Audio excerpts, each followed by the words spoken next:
Uy, nag-North Luzon Loop pala ako sa unang taong ko sa pagbibisikleta at ito yung top 5 na matitinding ahon na nadaanan ko. Kamusta mga brother? Ako nga pala si Happy. Disclaimer lang mga brother, ito ay base sa experience ko at maaaring hindi to parehas ng opinion ng ibang siklista.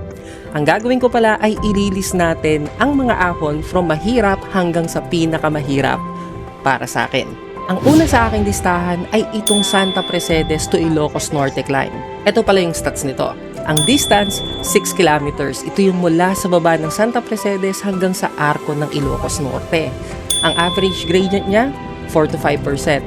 Max gradient is 11%, so medyo nakatingala. And yung total elevation is 237 meters. Hindi naman ganun kahaba yung ahon dito, talagang tiyagaan lang. At okay din yung mga daan dito. Mapuno yung daan, so kahit sobrang init hindi ka malalaspag. Mas matindi pa noon nung dumaan kami dito ay may bagyo sa norte. So hindi talaga namin naramdaman yung mga ahon dito kasi napaka-presko ng aming pag-ahon. Maraming magagandang view dito kaya make sure na tumigil ka para mag-picture. Yun yung isa sa mga regrets ko nung dumaan ako dito. Since umuulan, hindi masyadong visible yung mga gandang tanawin. Ganda. Oh, maganda dito, sayang umuulan. So kung mapapadaan ka man dito, mag-picture ka ha. Comment mo na lang sa video na to yung picture para makita ko. Ang susunod sa akin listahan ay itong Patapat Bridge to Pagudpud Climb. Actually, kasunod lang to ng Santa Mercedes. Ang distance pala nito ay mula sa dulo ng Patapat Bridge hanggang sa pinakamataas na part ng Pagudpud, which is yung Barangay Kaunayan, ay meron tong 12 kilometers. Ang average gradient, 2 to 3%.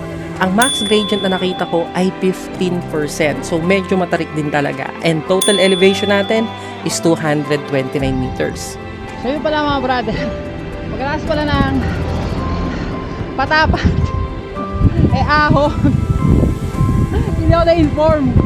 Ay, grabe ang habang ahon nito. Hindi ko talaga alam na maahon pala tong part ng Pagudpud since first time ko lang makakadaan dito ng nakabike.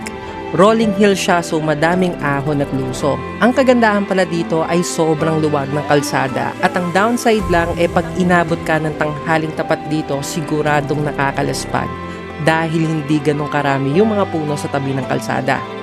Ilang beses din ako nagpahinga dito since medyo may kahabaan yung daan na to at marami na rin pala ditong windmill. Kasi dati sa may Banggi lang siya pero dito sobrang dami na rin, so mag picture na rin kayo habang nagpapahinga. Huwag kayong mag-alala mga brother, after ng ahon dyan ay dire-diretsong lusong na yon hanggang makarating kayo sa Pagudpud Welcome Arc.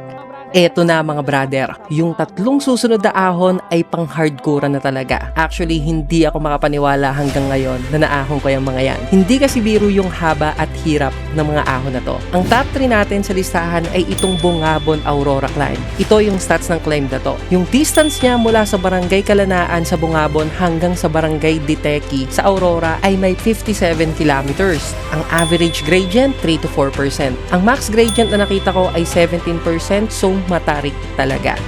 Total elevation natin dito ay 1,493 meters. Grabe yung haba ng climb na to. Marami din naman lusong pero most of the time, umaahon ka. At grabe, laspagan din dyan pag inabot ka ng tanghaling tapat since walang masyadong puno at maluwag din ang kalsada. May mga ilog dyan na pwede mong tigilan para mag-cool down pag hindi mo na kaya yung tindi ng sikat ng araw. At ang pinakagusto ko dito sa climb na to ay sobrang daming mga gandang view na makikita. Lalong-lalo na pag dumaan kayo sa may Labe River at sa may Doña Aurora Bridge. Kaya mga brother, sa wakas, nakarating na tayo sa Bungabon Bridge, sa Labe River. Ito, ang view dito, napakaganda. Solid na solid. Brother, nandito na tayo sa may bridge. I don't know kung anong pangalan ng bridge na to, pero kitang-kita nyo naman, napakaganda. Sulit na sulit yung ahon at lusong natin kanina. Grabe oh. Ang top 2 naman natin sa listahan ay itong Aurora Quirino Climb. Solid din ang mga ahon dito at ito yung stats niya. Ang distance niya mula sa may Dipaculao Aurora hanggang sa Madela sa Quirino ay may 52 kilometers. Ang average gradient, 3 to 4%. Halos parehas lang siya sa Bungabon Climb. Ang max gradient na nakita ko, 20%. So mas matarik siya. Ang total elevation naman natin dito ay 1,288 meters. Mahaba-haba din ang ahon na to, and ang pinakamahirap na part dito ay yung ahon sa part ng Aurora. Andon yung ahon na may mga 20% gradient. Talagang nakatingala yung kalsada at sobrang hindi makatotohanan yung mga ahon.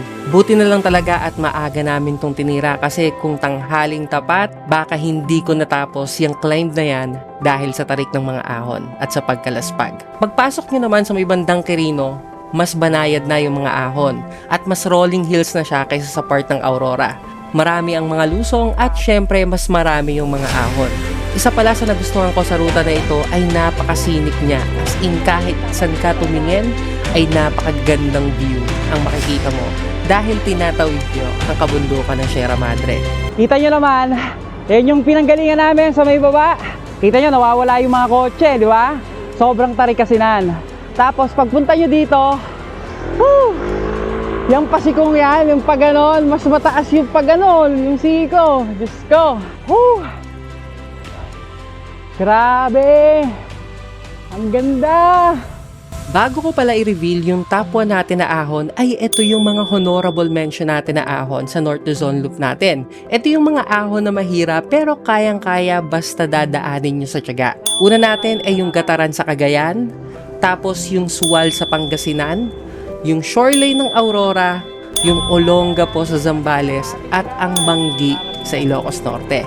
At eto na mga brother, ang ating top 1 na ahon sa ating North Luzon Loop. Ito talaga yung pinaka-hardcore sa lahat. For me lang naman. Ang top 1 natin ay ang Morong Mariveles Climb. Isa to sa mga ahon na gusto ko na talagang sukuan.